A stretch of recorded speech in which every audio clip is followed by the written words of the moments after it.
Friends, welcome to the next session of supply chain management in regards to operations manager specialization.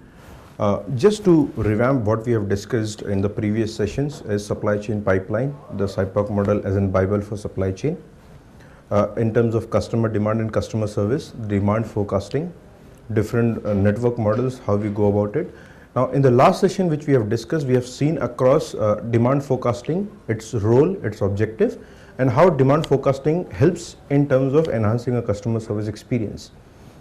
Now, when we move forward from demand forecasting, when the forecasting is done, when we refer to the demand forecasting has to be, an attribute component of all the channel partners into supply chain pipeline, and the person who leads and operates this entire supply chain pipeline planning process is a planner.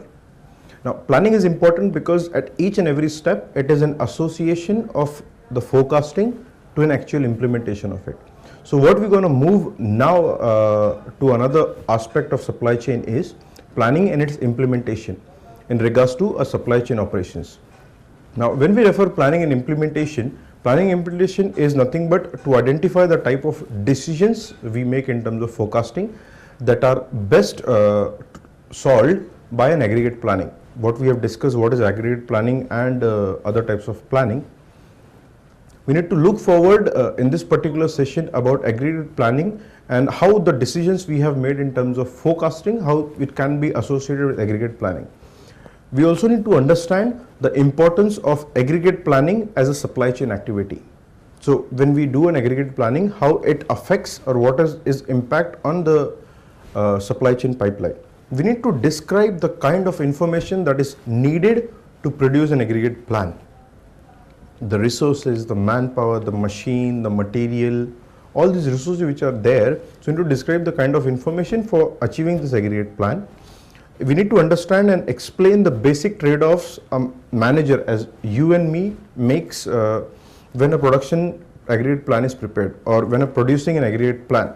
So it has to be a trade-off between we should go about this or that, what is important, and downtime or an absenteeism. It's a trade-off.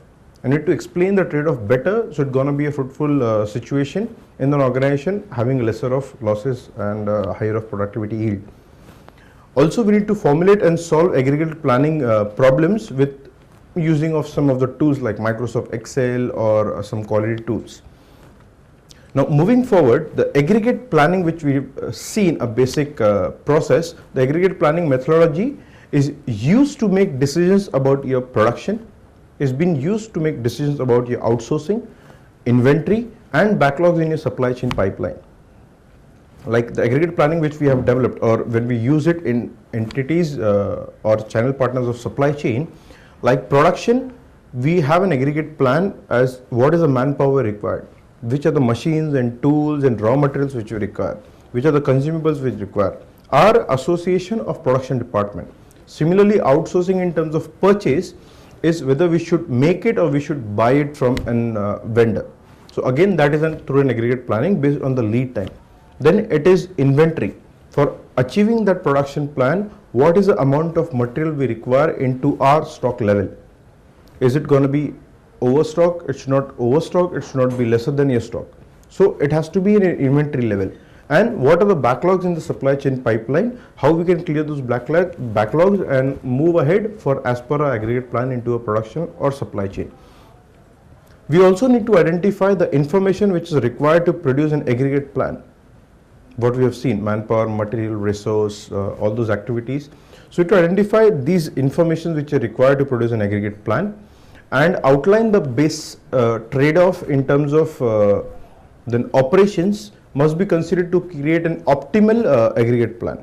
It should not be a hypothetical aggregate plan, but should be optimal. It should be achievable.